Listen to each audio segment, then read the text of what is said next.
Hi, welcome to our channel where we share the most intriguing stories. The dream was simple, a quiet house in the Idaho mountains, far from rules and red tape. But the day Jackson Haynes arrived, a locked gate, a fake sign, and a smirking HOA rep made one thing clear. This wasn't a homecoming, it was the start of a war, and Jackson came prepared. The sun hadn't even burned off the mountain mist when I rounded the final bend and caught my first real glimpse of the house. My house. Nestled on a high ridge in Idaho, 30 minutes from the nearest gas station and light years away from the bureaucratic hell I used to deal with in federal inspection. The place looked exactly like I remembered it from the final walkthrough. Clean roofline, sharp concrete work, double garage with a reinforced roll-up door, and a modern guest cabin tucked discreetly downhill behind the pines. Everything I ever wanted after 20 years of crawling through crumbling buildings with a clipboard and a hard hat. It was mine, free and clear. At least, it was supposed to be. The moving truck behind me rumbled to a halt as I turned into the gravel entrance, only to stop dead. Across the drive hung a thick chain, stretched tight between two metal posts that hadn't been there a week ago. A fresh padlock held the links fast, gleaming in the early light like it had been installed yesterday. But it wasn't the chain that made my stomach twist. It was the goddamn sign hanging off it. Private community property. Access denied. Whispering Pines View HOA. At first, I thought it had to be a mistake. Maybe they were doing maintenance. Maybe the sign was meant for someone else. But the two people standing next to it, one man in an orange HOA branded vest with a GoPro strapped to his chest, and a woman in her 50s with her arms crossed and a clipboard, looked far too comfortable to be confused. The woman stepped forward like she'd been waiting for me.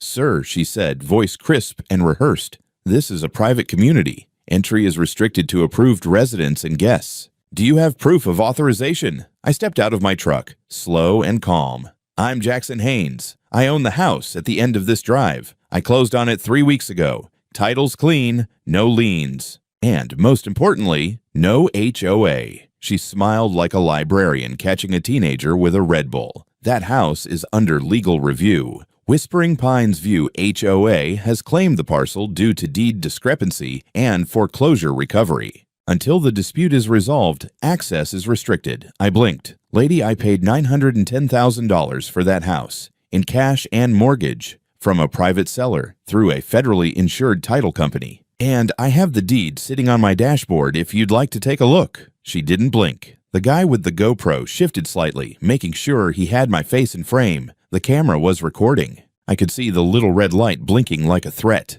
"Sir," the woman said again, voice tightening, "you are not permitted to enter. If you attempt to breach this gate, we will consider it trespassing on community property. I advise you to contact legal counsel." I didn't wait for her to finish. I turned, walked back to my truck, and pulled out the bolt cutters from the toolbox in the bed. Industrial grade. Not the kind they sell at Home Depot. As I walked up to the chain, I heard her start yelling something about security forces and court orders. The guy in the vest stepped backward, hand moving toward a walkie-talkie. I didn't say a word. I lifted the cutters, clamped down, and with a satisfying snap, the lock fell. I let the chain drop with a loud metallic slap, stepped aside, and signaled to the moving truck behind me. "Don't get out," I told the driver. "Just follow me through and park inside the gate." As I walked past the stunned pair, I pulled out my phone and dialed the county sheriff. They were going to want to hear about this in person. 15 minutes later, a black Tahoe with sheriff markings pulled up behind my truck. Out stepped Deputy Ron Sellers, a guy I'd dealt with twice already during the purchase for verification calls. He was solid. No nonsense. Had that squint that made bullshit evaporate on contact. "Mr. Haynes," he said, eyeing the still swinging chain. "We got a call about a property disturbance." I gestured toward the pair from HOA, who were now huddled together off to the side, whispering furiously. They put a chain across my drive, called it HOA property. Told me I didn't own my own house. Before Ron could say anything, a sleek black Lexus slid into view, kicking up dust. Out stepped a woman in designer sunglasses, crisp slacks, and a blazer too polished for backwoods Idaho. I recognized her from a public records search. Karen Mott, president of Whispering Pines View HOA. "Deputy," she called, striding forward with a stack of papers, "I'm here to formally assert the association's claim over the contested property. We acquired the lot through foreclosure channels from the prior owner, whose deed contains a legal caveat placing it under our jurisdiction. These individuals, she gestured at me, are in violation of multiple community standards and are trespassing on HOA-managed land. Ron turned to me. I opened the glove box and pulled out a manila folder. Inside, the notarized purchase agreement, deed of sale, title insurance policy, tax certification, and a county-registered parcel map. I handed it over wordlessly. He scanned the documents, flipping from page to page. His brow furrowed deeper with each sheet. When he reached the parcel map, he whistled. "This lot's clearly separate from Whispering Pines," he muttered. "And that signature, that's county certified, dated 5 weeks ago." Karen's mouth tightened. "That map is outdated. We have updated overlays." Ron looked at her. "You have county-stamped overlays superseding this parcel deed." Karen hesitated. "We're in the process of filing an update. We're working with the zoning office. You'll hear about it soon." Ron turned fully to her now. "Until that day comes, this is private property. You, your people, and your chain need to be off this land immediately." Karen's eyes burned holes through me. "This isn't over. You're making a mistake. The board will take legal action." I raised a hand. "Do what you need to do. But for now, this land's mine. And unless you've got a court order in your purse, I suggest you get off it." The next few minutes were a blur of retreat. The chain was rolled up. The vest guy packed up his camera. Karen stormed back to her Lexus. Deputy Sellers gave me a half smile, shook his head, and left. I walked through the gate and up the gravel path toward the house, the moving crew waiting just behind. The wind picked up. The pines swayed. My new home stood calm, unbothered. But I knew this wasn't the end of it. By the time I'd finished unloading the last box into the foyer, I was already half expecting a process server to come trotting up the drive with a smirk and a subpoena. Karen's threat lingered in the air like mildew, just subtle enough to ignore, but pungent enough that you'd better not. I'd dealt with bureaucratic overreach before, but this wasn't some angry zoning clerk misfiling a setback permit. This was personal, and I knew damn well when someone was preparing to swing a fake document like a club. It didn't take long. Sunday morning, my phone buzzed just as I was screwing in a light fixture in the guest cabin. It was my attorney Rachel Becker, sharp, direct, and more than a little amused. "Jackson," she said, "no greeting. You're going to love this. Whispering Pines filed an emergency injunction to reclaim your property." I didn't even blink. "On what basis?"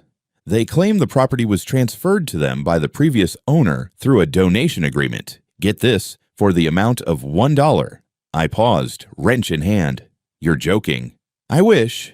They attached a document that claims the seller gifted the property to the HOA in perpetuity as a charitable act, out of gratitude for community stewardship. I laughed. "That's poetic. Bullshit, but poetic." "It gets better," Rachel continued. "The document is signed but not notarized. No witness lines. The font doesn't match the usual deed style and the seller's signature. It's a pixel-perfect match to a scanned tax form from 3 years ago." My mouth tightened. "It's a forgery." "Yep, we've already queued up a forensic document examiner. I've also asked for a metadata analysis of the PDF. If they're stupid enough to have saved it under a local username, we'll have a trail." I leaned against the cabin wall and stared out at the pines. I could see the HOA's little patrol tent still sitting half collapsed near the front gate. No one inside it now, but they'd clearly left it there as a statement. This was war, and Karen was just getting warmed up.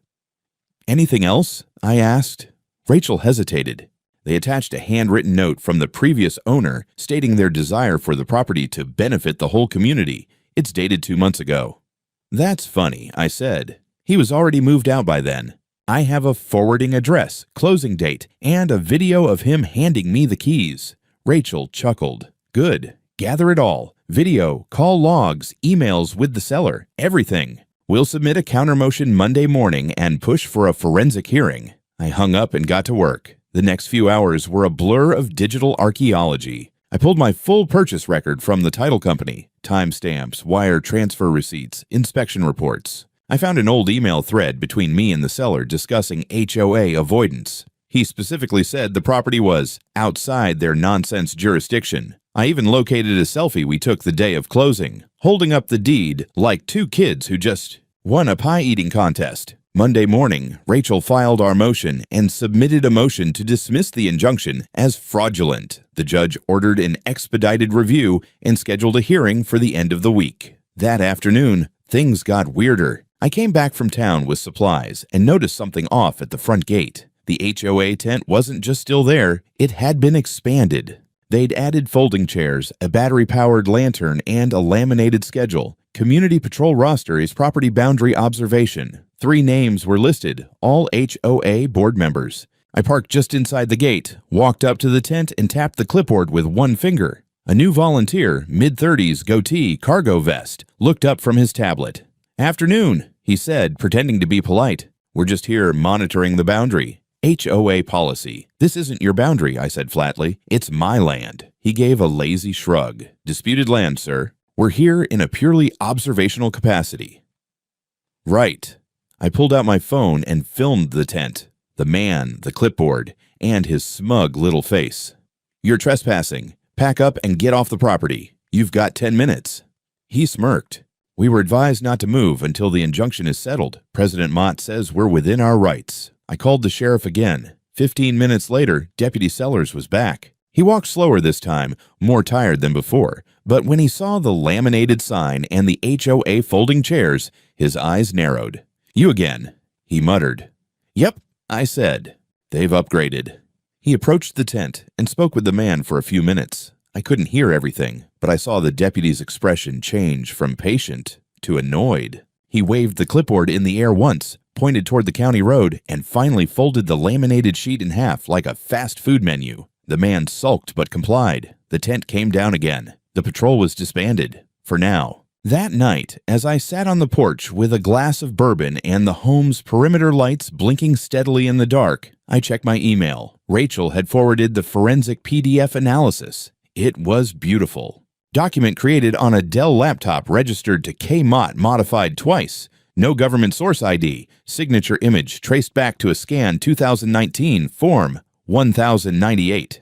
We had them, but I didn't smile. Not yet. Because if Karen was willing to fake a deed and occupy my land with a damn tent city, I had a feeling she hadn't played her last hand. Wednesday night crept in colder than usual. The wind howled low across the ridge, and even the pines seemed to lean inward, like they knew something was coming. I couldn't sleep, not because of nerves, I don't rattle that easy, but because my gut had that old familiar weight. The one I used to get before big federal inspections, the kind where you knew someone was trying to cover up rotten concrete with fresh paint. You don't ignore that kind of instinct. You reinforce the damn perimeter. At exactly 2:23 in the morning, every motion sensor on the rear tree line went hot. My phone lit up. Cameras buzzed alive. I tapped the security app and watched the feed in eerie silence. 3 figures were moving in the dark. Flashlights off, heads down. One of them carried a portable angle grinder. The others had gloves and what looked like pry tools. They weren't kids. They moved like men with a purpose. Slow,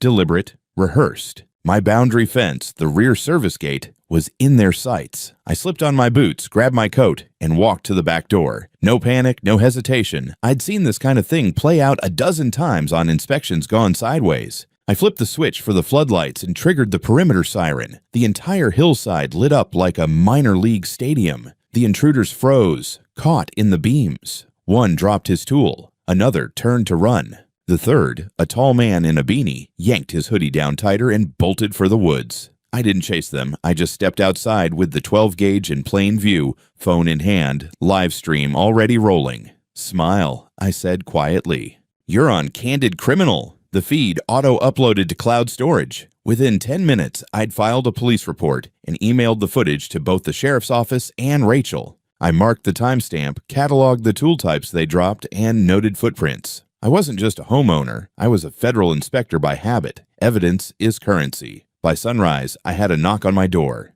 This time, it wasn't Deputy Sellers, but a younger deputy named Callahan. Nervous type, but sharp. He took my statement, photographed the scattered tools, and promised they'd follow up.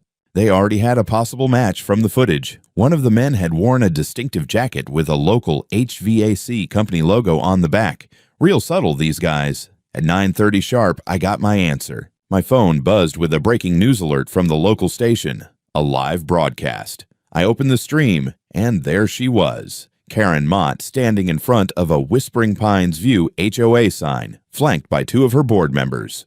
Full makeup, carefully lit. She looked straight into the camera like she was reading a eulogy. "We're speaking out today," she said solemnly, "because our community is under siege. A man who has falsely claimed ownership of an HOA parcel has occupied it with military-style weapons, high-voltage lights, and surveillance equipment. Last night, several members of our safety committee concerned about zoning violations were chased off the land with a firearm. I sat in silence, sipping my coffee while the bile rose in my throat. He is aggressive, unstable, and has ignored multiple legal orders," Karen continued. "We're asking the sheriff to intervene. The community does not feel safe." I nearly choked. Legal orders. Aggressive. These people were cutting through fences with grinders. I wasn't the unstable one. I was the one not shooting them. Then came the kicker. Karen raised a folder, waved it dramatically. "We are also submitting a new petition to the county board to reclaim the parcel and nullify any fraudulent sales executed under duress or clerical error. This land was meant for the community. It was a theater of lies. Bad theater. But the worst part? Some people would believe it. The visual. A polished, middle-aged woman asking for protection from a gun-toting outsider was catnip for slow-thinking public opinion. And Karen knew exactly how to weaponize it. I didn't wait. I pulled up my files and began drafting a press kit, a real one. I uploaded every document I had: purchase contract, deed, email from the seller, video of him handing over the keys, the title insurance report, tax registration, boundary survey, even the building inspection logs. Then I edited together a tight 2-minute clip of the attempted break-in, the shadows creeping along the fence, the moment I flipped the lights, the angle grinder in hand, the flight into the woods.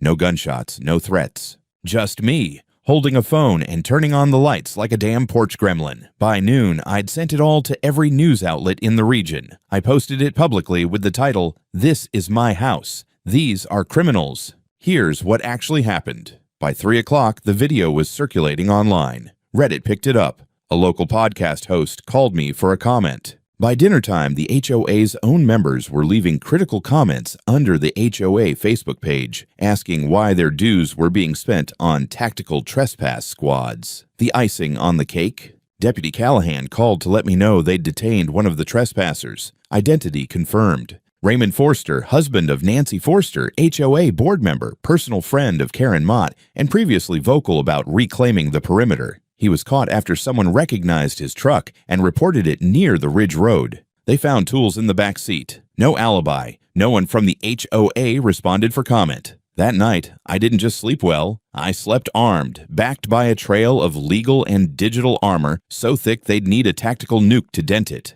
But I knew better than to get comfortable. Karen hadn't been humiliated yet, not officially, and women like her don't fold quietly. Friday morning arrived with the dry tension of a courtroom drama no one wanted to film, but everyone wanted to watch. I suited up in the only thing I had close to a uniform now: dark jeans, a clean button-down, and the kind of leather boots that make a sound when you walk across marble floors. My lawyer, Rachel, was already waiting outside the courthouse, cool as ever with a stainless steel travel mug in one hand and a folder in the other thick enough to crush a possum. "She's here," she said without looking up, with her lawyer and 2 board members. I followed her gaze. Across the steps there stood Karen Mott in a beige power suit, sunglasses bigger than her forehead, and a smug, camera-ready smile that could curdle cream. Her attorney looked like he'd been pulled from a backup pile of real estate license instructors, nervous, graying, and already flipping through a stack of loosely stapled pages like he hoped the wind would organize them. Inside the courtroom, the gallery filled up fast. Locals, reporters, even a few HOA members who had the decency to look sheepish. Judge Molina presided, late 50s, blunt-cut hair, no patience for theatrics. I'd done my homework. She'd ruled against 2 HOAs in the past for jurisdictional overreach. I liked my odds. Karen's attorney opened with what I can only describe as a PowerPoint hallucination. "Your Honor," he began, "the community of Whispering Pines View has maintained unbroken cultural stewardship over this parcel since the late 1980s. While clerical records may indicate private ownership, we assert that this land was informally absorbed through functional association. Melina blinked. Functional association? Yes, Your Honor. Residents have long believed this property was HOA governed due to its proximity and historical use. Rachel stood. Objection. Belief is not legal basis. Title law is clear. And furthermore, he said, rushing, we have submitted a charitable transfer document signed by the prior owner, transferring the property to the HOA for $1. Let's see it, the judge said. They passed the printed version to the bench. Melina took one look, flipped it over, and then tapped it twice with her pen. This document is not notarized. There's no recording stamp, no date filed, and this signature doesn't match the deed on record. Karen's lawyer cleared his throat. We believe the original intent was informal but genuine. Rachel rose like a guillotine in motion. Your Honor, we have prepared a forensic document analysis metadata breakdown of the file and a handwriting expert's affidavit. This so-called transfer was fabricated using a tax document signature, copied digitally, and inserted into a false PDF created on a personal laptop registered to Karen Mott. The room shifted. Even the back row leaned forward. Judge Melina raised an eyebrow. Is that so?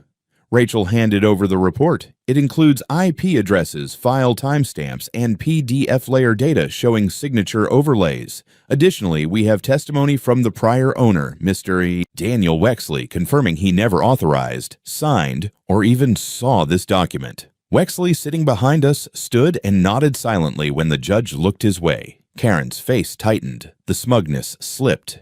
Just a little. And for the record, Rachel added, my client holds a legally recorded deed, title insurance, a certified boundary survey, and tax records confirming ownership. What's more, the HOA's own attempt at establishing functional control involved trespass, harassment, and attempted break-ins, all documented on video and submitted to law enforcement. Karen's lawyer, now visibly sweating, muttered something about misunderstandings. Judge Melina sat back. I'm issuing an immediate stay on the HOA's injunction. Their claim is suspended pending full review. Furthermore, I am ordering a temporary restraining order against any HOA members entering Mr. Haynes' property. Any future attempts to enforce non-existent HOA governance will be considered contempt of court. Karen opened her mouth. Ms. Mott, the judge said sharply, don't. Court adjourned. Outside, Karen tried to avoid the cameras, but the local reporter, bless her relentless little soul, cornered her for a comment. Karen muttered something about legal confusion and ongoing review before disappearing into a black Lexus that probably wasn't hers. Rachel grinned at me. That was fun.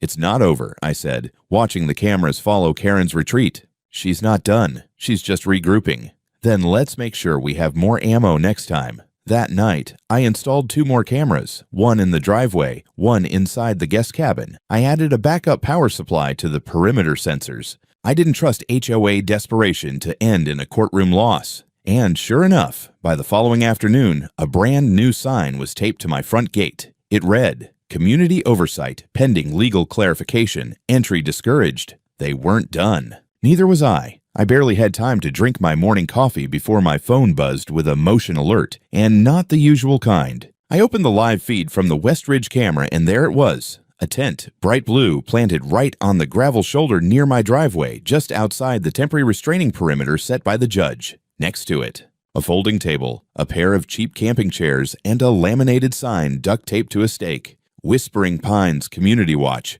Courtesy Patrol. My jaw clenched. Not because I was surprised, but because of how predictable it was. Karen Mott had gotten slapped down in court, exposed for document fraud, and now she was trying to make her next move look like community outreach. Thinly veiled intimidation disguised as monitoring. The HOA had put a physical presence as close to my property as the court order would legally allow. Hoping I'd react, I did. I grabbed my phone and called Rachel. They've set up a watch post outside my house. She exhaled sharply. They can't trespass, but they can loiter just outside the perimeter if it's public access. Let me see the footage. I sent her the screenshots, then grabbed my keys. The scene in person was even more absurd. A rotund man in a reflective vest sat under the tent, reading a magazine titled Urban Property Enforcement Quarterly, sipping from a thermos like he was working TSA at LAX. His name tag said BRYCE. Next to him was a woman I recognized, Pamela Crane, one of the Louder board members, the one who once claimed my property line included sacred HOA trail land.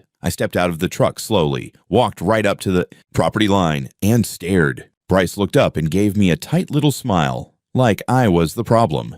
"Morning," he said. I didn't respond, just turned to my side, pointed to the small red survey marker in the dirt, and held up my phone with the legal GIS overlay displayed. "That's the line," I said. "If your left boot crosses it, I call the sheriff. You understand me?" Pamela stood, trying to assert something resembling authority. "This is community ground." "No, it's not," I replied flatly. "That sign's a lie, that tent's a joke, and if you're out here when the rain comes, it's going to be a very wet lawsuit." I walked back to the house. I wasn't going to give them a viral confrontation, but I wasn't going to pretend I didn't notice either. I took a picture of the tent, the sign, the chairs, and sent it to the sheriff's office. Then I filed a formal complaint of harassment and perimeter intimidation tactics, citing the existing court order. But it didn't stop. For the next 2 days, the tent stayed. Every few hours, new volunteers swapped out, like a half-baked militia pretending to protect land that wasn't theirs. One guy brought binoculars and a clipboard. Another tried to fly a drone until I pointed a garden hose at it and reminded him of FAA regulations. Then Sunday came, and with it, the escalation I'd been waiting for. I woke up to the sound of hammering. I walked outside and saw a second sign being installed on the access road. This one bigger, made of plywood, painted in HOA beige with embossed lettering. Pending HOA dispute zone, entry under review.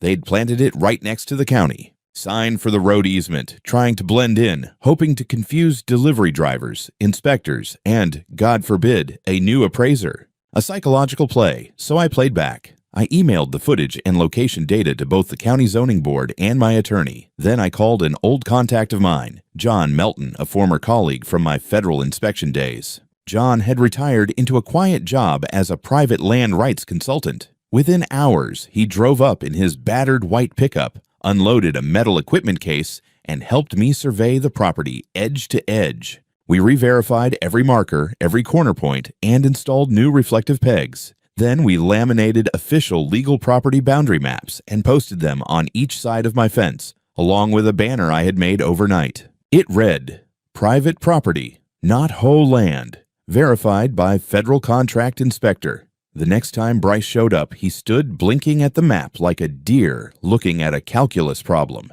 And yet, they didn't leave. Karen wasn't giving up. She just changed tactics. On Monday morning, I received a visit, not from a patrol car, but from a man in a crisp blue button-down with a county code enforcement badge. Said his name was Derek Mathis, here on a complaint filed anonymously about illegal renovations and unpermitted surveillance equipment. I walked him through every room. Every camera had been installed according to state code. No renovations had been done, just cleaning and furniture moving. Derek looked vaguely embarrassed by the end, quietly muttering something about paperwork backlog before walking back to his car. I asked him, just as he opened the door, did the complaint include the words military grade or federal-style fencing?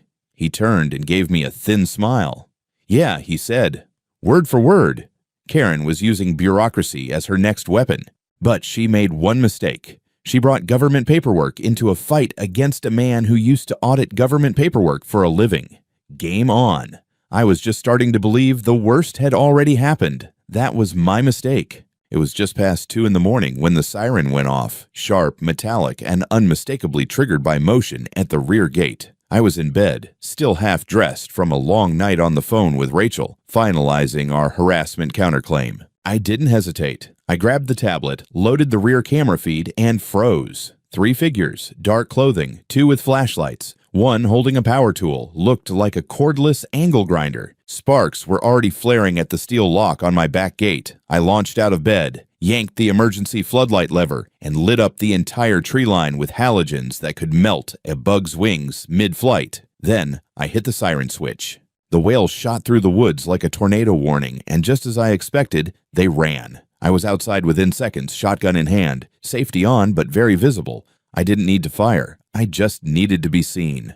They fled toward the HOA side of the trail, 2 men and 1 woman, moving like amateurs who didn't expect anyone to actually respond. I called the sheriff's office immediately and sent the live feed. They took it seriously this time. Within the hour, deputies had arrived, taken statements, and extracted high-res stills from my security system. By noon, one of the suspects had been picked up at a gas station 7 miles away. He'd parked his car in plain view with bolt cutters and a reflective vest still in the trunk. His name?